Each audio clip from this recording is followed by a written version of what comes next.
It'll be lights out for the final time for 2023. Let's get ready for the Abu Dhabi Grand Prix. And let's talk about what's still on the cards. The top three in the Drivers' Championship is decided. To be fair, the champion was decided long ago. Second place got decided last time out. And third, well, is also pretty set in stone now. 32 points, Lewis Hamilton's advantage over joint fourth. And who's in joint fourth? Well, it's two Spaniards. Sainz ahead of Alonso on countback because Sainz has the win in Singapore. Who will come out on top in that one? It'll be interesting to see. I remember Netflix did a whole bit about it in Drive to Survive, didn't they? About how Sainz was starting to better Alonso's results. So to see how that plays out. I mean, Lando Norris could also jump up if he has a good weekend. 5 points behind. Leclerc is more unlikely with a 12-point deficit. But theoretically, that is 4 cars battling for fourth. From 3 different teams and 2 different power units.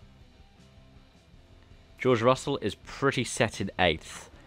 And that's not going to be a good way for him to end the season. So he wants to get a good result here. And yeah, it is pretty clear he has nearly doubled the points of Piastri in 9th. But he's 28 points behind Leclerc. Comprehensively beaten by his teammate this season. Almost to the same degree that Perez on the point sheet has been beaten by Verstappen.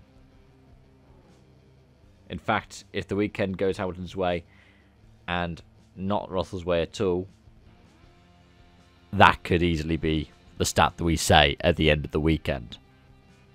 For Piastri 9th, Stroll 10th, in theory that could change. But I don't think people are going to be looking at that.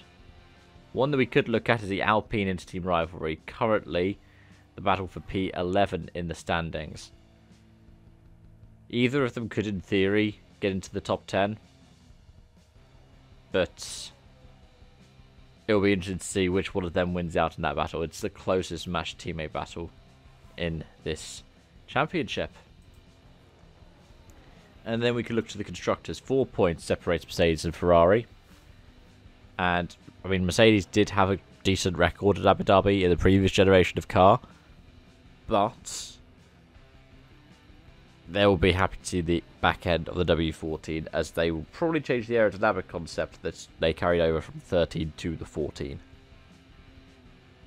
For the battle for 4th, it's a bit more of a gulf. 11 points the advantage that McLaren have over Aston Martin.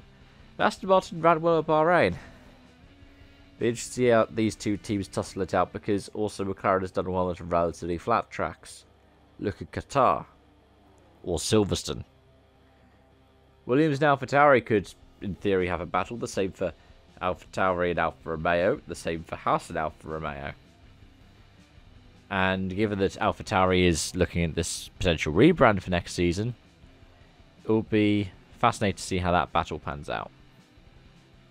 But overall, I think that Daniel Ricciardo speaks for all of us.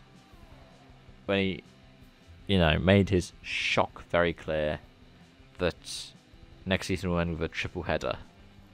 I thought that this wasn't a double header for the final 2 rounds. But here we are. Let me know your thoughts in the comment section down below. Thank you so much for watching and I hope to see you again soon. Bye for now.